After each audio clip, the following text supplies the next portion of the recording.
PNN کے معزز دوستو، آپ سب کو السلام علیکم۔ آج کا موضوع ایک ایسے تاریخی داستان سے متعلق ہے جو کہ اب ایک راز نہ رہا۔ کیسے اسرائیل نے شام کے ایٹمی پروگرام کو ڈرامائی انداز میں تباہ کیا۔ اسرائیلی ایئر فورس کا ایک ایسا کامیاب فضائی آپریشن جو کہ ایک دہائی تک دنیا کی نظروں سے پوشیدہ رکھا گیا۔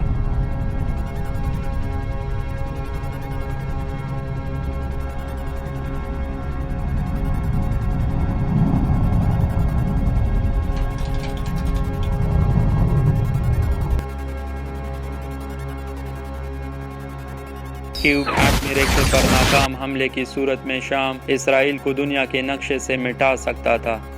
برسوں سے اسرائیل اپنی ناک کے نیچے ایٹمی ریکٹر کی تعمیر سے بے خبر رہا، اور ایک ایسے ہمسایہ ملک میں جس کی انٹیلیجنس اور سرویلنس پر اسرائیل کروڑوں ڈالرز خرچ کرتا رہا۔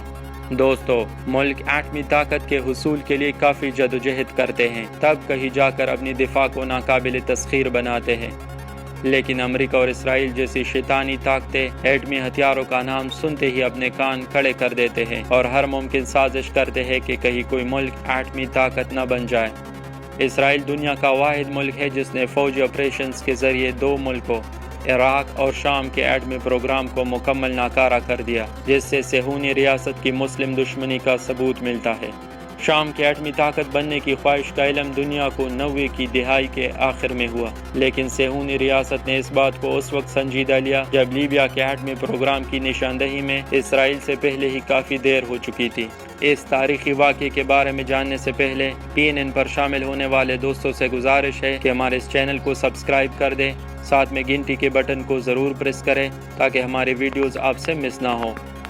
19 دسمبر 2003 کو اسرائیل کے انٹیلیجنس ڈویژن کے سربراہ ایمون سوفین کو ایک ریڈیو خبر سے پتہ چلا کہ امریکہ اور مغربی طاقتوں نے لیبیا کو اس کے ایٹمی پروگرام کے مکمل خاتمے پر راضی کر لیا۔ اگلی صبح ایمون سوفین کی قیادت میں انٹیلیجنس میٹنگ بلائی گئی، جس میں بتایا گیا کہ نہ تو ہمیں لیبیا کے ایٹمی پروگرام کا پتہ چلا اور نہ ہی 8 مہینوں سے چلنے والے ان مذاکرات کا، جن کے نتیجے میں لیبیا کا ایٹمی پروگرام بند ہوا۔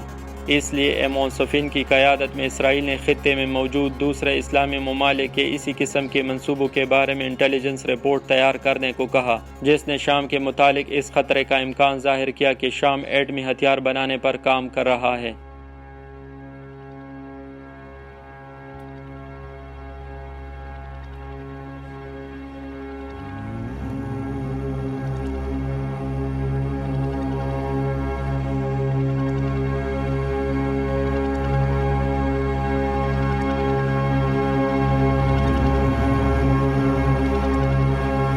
امریکی صحافی ڈیوڈ مکاؤسکی نے 2012 میں ایک خفیہ رپورٹ شائع کی، جس کے مطابق شام کے ایٹمی پروگرام کے بانی ابراہیم عثمان عالمی توانائی ادارے کے اجلاس میں شرکت کے لیے آسٹریا کے شہر ویانا آئے ہوئے تھے۔ اسرائیل کے انٹیلیجنس ایجنٹس ان کے ہوٹل کے کمرے میں گھس گئے۔ اس وقت ابراہیم عثمان وہاں پر خود موجود نہ تھے۔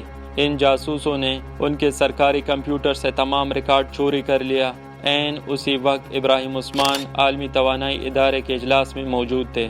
جب اسرائیلی ماہرین نے اس ریکارڈ کا معائنہ کیا تو صحرا کے اندر ایک پراسرار بلڈنگ کی 35 تصاویر ان کے ہاتھ لگی۔ تصاویر میں ایٹمی ریکٹر، فیوژن سلنڈرز اور شمالی کوریا کے وہ لوگ موجود تھے جن کے بارے میں یہ خطرہ ظاہر کیا جا رہا تھا کہ انہی کی مدد سے شام ایٹمی ہتھیار بنانے پر کام کر رہا ہے۔ اسرائیل کے انٹیلیجنس چیف یہ رپورٹ لے کر وزیر اعظم ایہود اولمرٹ کے سامنے پیش ہوئے۔ اسرائیلی وزیر اعظم نے اپنے 2 وزراء اور سابق وزرائے اعظم سے اس رپورٹ کے بارے میں مشاورت کی۔ شکیڈی مشہور تاریخ دان ایہود اولمرٹ کے پاس گیا اور ان سے کہا کہ آپ اپنے پائلٹس کی مہارت پر اعتماد رکھیں، کیونکہ اسرائیلی ایئر فورس دنیا کی بہترین ایئر فورس ہے، لہٰذا فوجی آپریشن کیا جائے۔ فوجی آپریشن کی ٹائمنگ اور نوعیت کا اختیار 3 لوگوں کو دیا گیا، جن میں وزیر اعظم ایہود اولمرٹ، باراک اور لیونی شامل تھے۔ تمام ماہرین کی متفقہ رائے سے ایک محدود فضائی آپریشن سے کیوب ایٹمی ریکٹر کو ختم کرنے کی منظوری دی گئی۔ اسی رات اسرائیلی فوج کے سربراہ ایشکنزئی کے پرنسپل سیکریٹری کی شادی تھی۔ اسرائیل کے نامور سیاستدانوں کے ساتھ تمام فوجی قیادت بھی شادی میں شریک تھی۔ یہ ڈرامہ اس لیے رچایا گیا تاکہ کسی کو اس فوجی آپریشن کے بارے میں پہلے سے پتہ نہ چلے۔ ایشکنزئی بعد میں ایک انٹرویو میں کہتے رہے کہ میری اس شادی میں شرکت برائے نام تھی، اصل میں میری تمام تر توجہ اس فوجی آپریشن پر تھی جو ٹھیک 5 گھنٹے بعد ہونے والا تھا۔ اسرائیلی وزیر اعظم ایہود اولمرٹ نے اپنے اپوزیشن لیڈر نیتنیاہو کو بلایا۔ دونوں نے اس فوجی آپریشن کے رد عمل پر بات چیت کی۔ نیتنیاہو نے وزیر اعظم کو یقین دلایا کہ آپ جو کہیں گے ہم ویسے ہی بیان دیں گے۔ حالانکہ اس وقت نیتنیاہو کی اپوزیشن وزیر اعظم ایہود اولمرٹ کے خلاف کافی متحرک تھی، جو اس بات کا کلم کلا ثبوت ہے کہ یہودی کس طرح مسلمانوں کے خلاف ایک ہو جاتے ہیں۔ ایہود اولمرٹ 2 گھنٹے آرام کے بعد سیدھا آپریشن کی نگرانی کے لیے خود انڈر گراؤنڈ کمانڈ پوسٹ چلا گیا، جس میں باراک لیونی ایئر فورس چیف اور چیف آف سٹاف ایہود اولمرٹ کے ساتھ براہ راست اس سارے عمل کا معائنہ کرتے رہے۔ سیٹلائٹ تصاویر سے صاف ظاہر تھا کہ کیوب ایٹمی ریکٹر کے پاس کوئی اینٹی ایئرکرافٹ گن یا دوسری کسی قسم کی میزائل ڈیفنس بیٹری نہیں تھی، مگر اسرائیلی ایئر فورس اس بات سے خوفزدہ تھی کہ کوئی چھپی ہوئی میزائل بیٹری نہ ہو، اس لیے طے کیا گیا کہ 2 گروپس میں اس ایٹمی ریکٹر پر حملہ کیا جائے گا۔ 8 جنگی جہازوں نے اس فضائی آپریشن میں حصہ لیا۔ یہ جہاز ریمون اور ہیٹزرم ایئر بیس سے اڑے اور بحیرہ روم کے ساحل پر شمال کی طرف روانہ ہوئے۔ ان جہازوں میں جدید خودکار سسٹم نصب تھا۔ رات 10:30 بجے کے قریب ان جہازوں نے انتہائی کم اونچائی تقریباً 100 میٹر کی بلندی پر اڑان بھری۔ راستے میں اگرچہ کئی جگہوں پر موسم کی خرابی سے مشکلات آئی، مگر کیوب ایٹمی ریکٹر پر پہنچنے سے پہلے ان جنگی جہازوں نے کافی اونچائی پکڑ لی۔ ہر جہاز سے 2 میزائل فائر ہوئے۔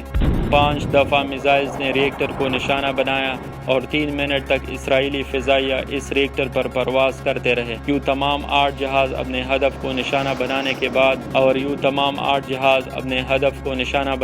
بعد 1:30 بجے اسرائیلی ایئر بیس واپس پہنچے۔ ابراہیم عثمان کی ایک معمولی سی غلطی نے اسرائیل کو یہ موقع فراہم کیا کہ وہ شام کے ایٹمی پروگرام کی صلاحیت کو مکمل طور پر ختم کرنے میں کامیاب ہوئے۔